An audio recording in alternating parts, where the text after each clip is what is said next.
Kowadhi Kisii ni gavana mar kaunti ma Kisii omedo goyo peksen jotij piny owacho mar kaunti no kaka wuono ne odonje sekta ma ochung' ne solosu.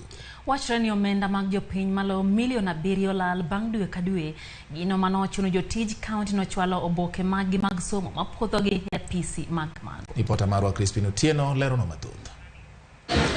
E odiechieng' machielo kendo, gavana ma Kisii Simbarati ne odhi nyime gi apedha mar nono jotije duto manie bad migawo mar choko osuru e kaunti ma Kisii. Chenro ma otimo mar kolo oko jotije mabandia kendo dino rode mag mibadhi. Jotije mathoth ne ochopo e alap mag Kisii ka nigi achiedh nade kendo giting'o oboke mag tich kod manyiso lony mag-gi e yor somo. Wewe ndio umepeana hiyo barua sio? Ndio. Wewe ndio ulipeana hii. Barua zote za promotion na employment zote ni za bodi. Ni wewe. Apedha no ema Simbarati wacho ni ne osemiyo yudo rode moko ma omenda mag jopiny ronygo kendo kelo lal mar siling milion 7 dwe ka dwe. Kama ningekuwa mtu chini, watu wangekula kiboko. Lakini sasa ndafuata sheria. Wameweka vijana wanatusi sisi kwa mitandao. Watu waendelee kutusi sisi. Nitafanya hii kazi mpaka wao wenyewe watakubali kwamba ile ujinga walikuwa nao.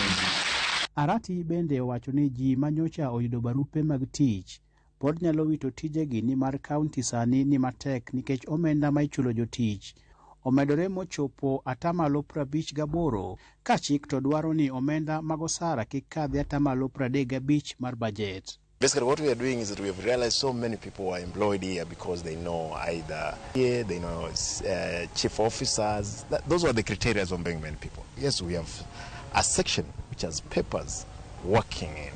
But even for those ones who have papers, they have been sidelined, most of those ones who have experience. Therefore, what happens is all institutions, structures, they are dead. Jodito mag bede migepe e piny owacho ma Kisii bende no yudore kama tek e apedha no. Do you think this county really high ama imekufa? Is it dead or is alive? Or we want to resuscitate it?